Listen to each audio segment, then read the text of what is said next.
नमस्कार दोस्तों, कैसे हैं आप लोग। उम्मीद करते हैं बहुत ही ज्यादा अच्छे होंगे और मैं दिव्या स्वागत करती हूँ अपने YouTube चैनल में। आप सभी लोग को आज सुनाएंगे बहुत ही धमाकेदार, बहुत ही प्यारा सा गाली गीत। और कैसा लगेगा कमेंट करके जरूर बताइएगा। और ये गाली गीत सुनकर आपको हंसी आएगी इतनी ज्यादा और इतनी ज्यादा मजा आएगी कि पूछिए मत। तो आइए जरूर सुनिएगा। गलियन में लगा दो करोने की डार। गलियन में लगा दो करोने की डार। गलियन में पंडित जी का बहिनाया जार। घूमे गईली बाजार, घूमे गईली उहाँ मिले उनकर यार। उनकर पकड़ ली है गाल, उनकर पेट गईल फूल। उनके भैला नंद लाल, उनकर नाम हीरा लाल।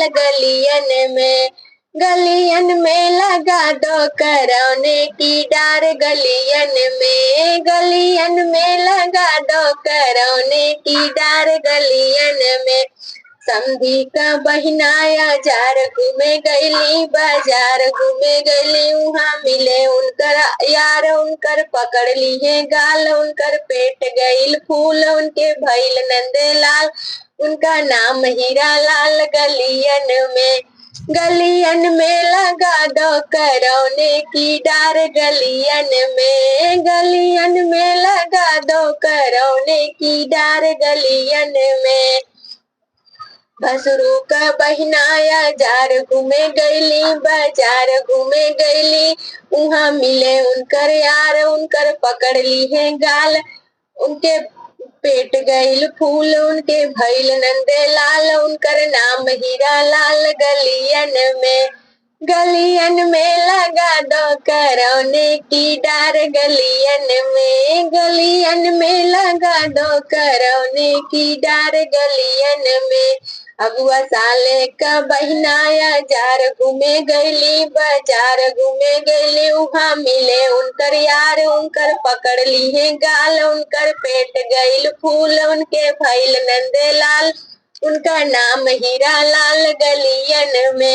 गलियन में लगा दो करौने की डार। गलियन में लगा दो करौने की डार। गलियन में कुलबर्ती हवन का बहिनाया जार। घूमे गईली बाजार, घूमे गईली उहाँ भैल नैना चार। उनकर मिली गए यार, उनका पेट गई फूल। उनके भय नंद लाल, उनकर नाम हीरा लाल। गलियन में लगा दो करौने की डार। गलियन में लगा दो करौने की डार। गलियन में वही अगुआ का बहिना, वही पंडित का बहिना, वही समधी का बहिना। कुलबर्ती हवन का बहिनाया जार। घूमे गईली बाजार, घूमे गईली उहाँ भैल नैना चार। मिली गए उनके यार, उनके पेट गई फूल। उनके भय नंद लाल, जिनका नाम हीरा लाल। गलियन में लगा दो करौने की डार।